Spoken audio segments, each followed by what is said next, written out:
Hi, good afternoon. Golly gee, I'm in New York State and my allergies are crazy, so I hope that yours aren't and that you're having a great day. I wanted to show you this fun card, which is a faker shaker. And these all can go all over the place. If you were a kid, you'd be like, playing with it. I'm Nancy Burt-Preece, and this is... Hello, I just lost myself.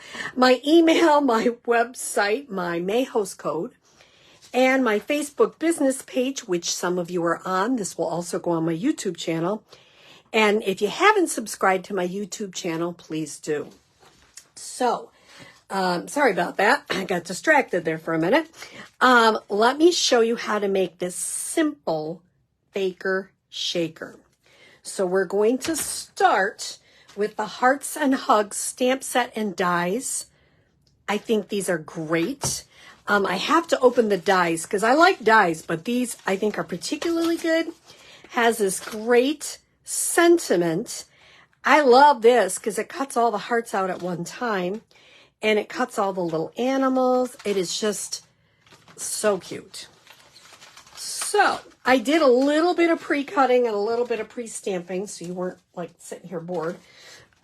So what I did is we're going to start with the white, which is 4 1/4 by 8 1/2. Sorry, 4 1/4 by 11, scored at 5 1/2. Golly gee. I am taking some of the new paper. This one is Summer Splash. This one is Shy Shamrock. This is the new 2024-2026 Designer Series paper. I love these little dot sides, so I'm going to do that.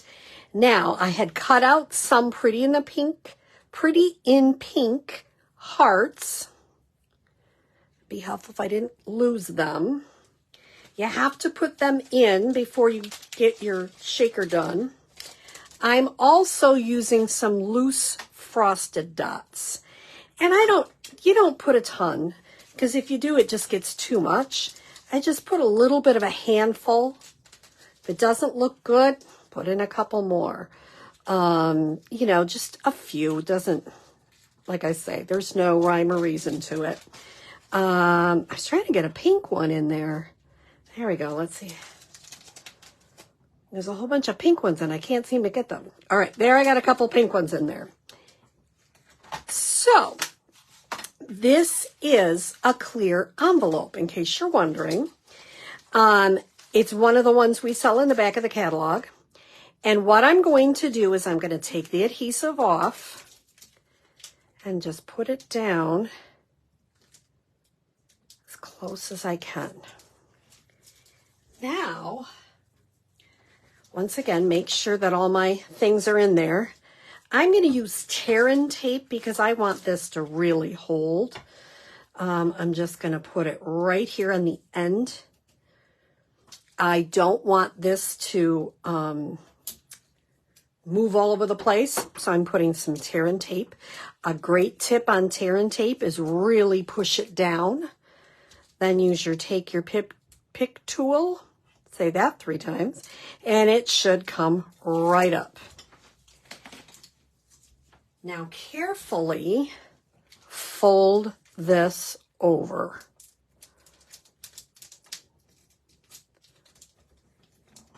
And you have your faker shaker.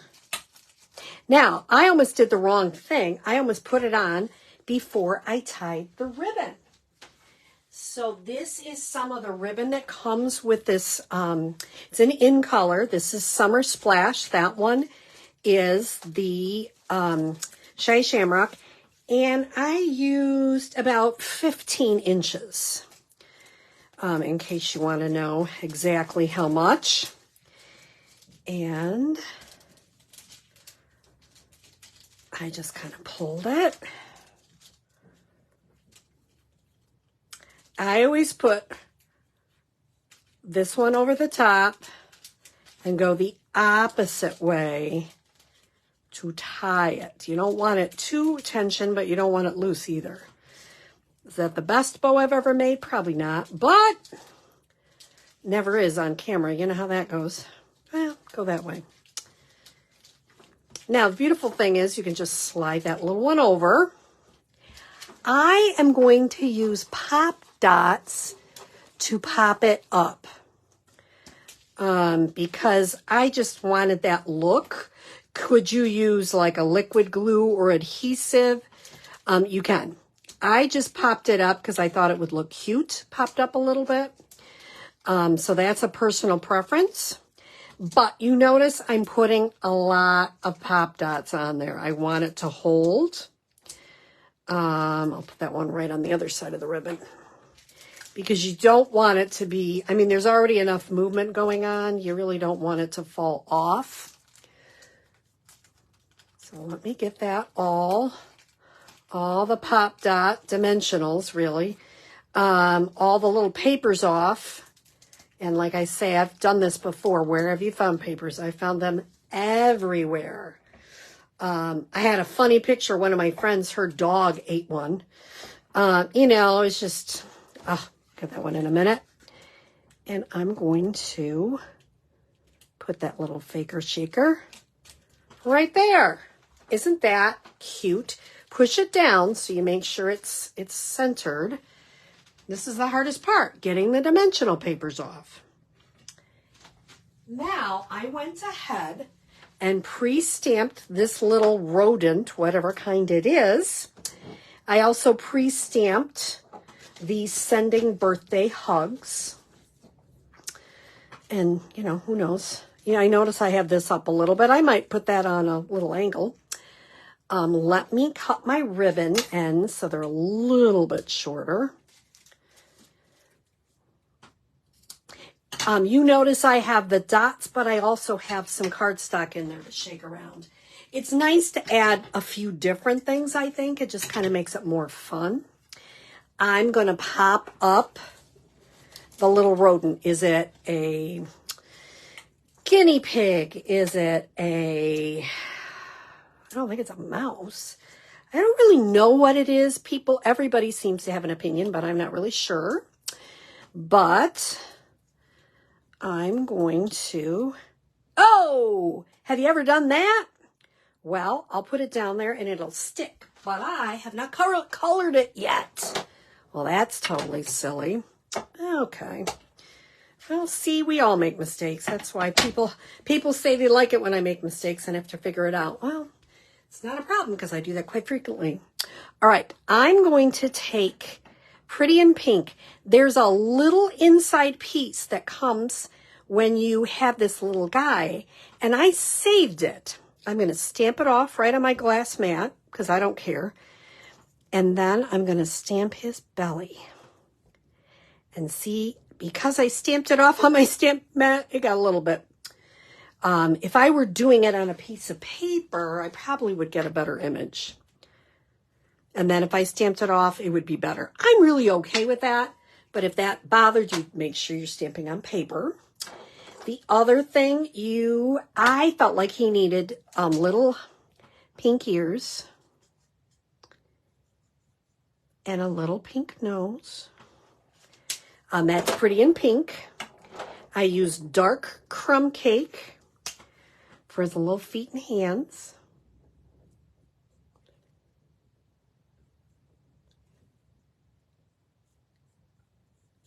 And I'm not spending oodles of time on the coloring. I'm just kind of going and giving them some.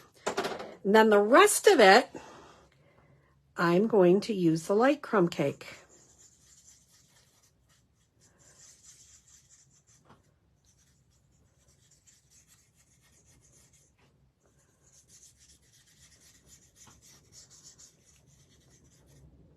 And see, really, that you could even color over that if you wanted to, but it doesn't look bad.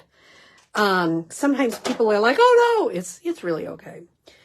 You can have fun. It's not a problem. And then I'm going to see if I can pick this up since I have used dimensionals to get them right stuck to my glass mat. Don't you love it? Well, I'll get those off after. Something to look forward to. And I'll put some more dimensionals on. If you're my friend, you're probably sitting there laughing and going, yeah, that's a Nancy. So true. So absolutely true. And I'm going to put this little guy there. Can I get that off? Yes, and I can get a rate. I can get, oh, well, I guess I might as well show you, since I like to make mistakes on camera. How am I going to clean my glass mat? Well, the first thing I'm going to do is take the rag that comes with it and get that at least, so I don't get anything in the ink. Then I have a little bit of hand sanitizer that I keep here, and that helps get adhesive off. And I have a little bit of paper toweling. Those are just dimensional papers. And it'll come right off. See how that comes right off? Mm-hmm. So I did want to show you that in case you've done anything like that before. It really does work. I'm going to go ahead and this time I'm going to put it on a little bit of a kitty corner there. On the inside, I just put a little DSP strip and some hearts. So very easy Baker Shaker card. I hope you give it a try. And if you're coming to my class on Saturday, we're going to make that. Just a really fun card. Yes, could it be for kids? But golly gee, I'd like it if I was an adult too. So I hope you have a great day. Take care.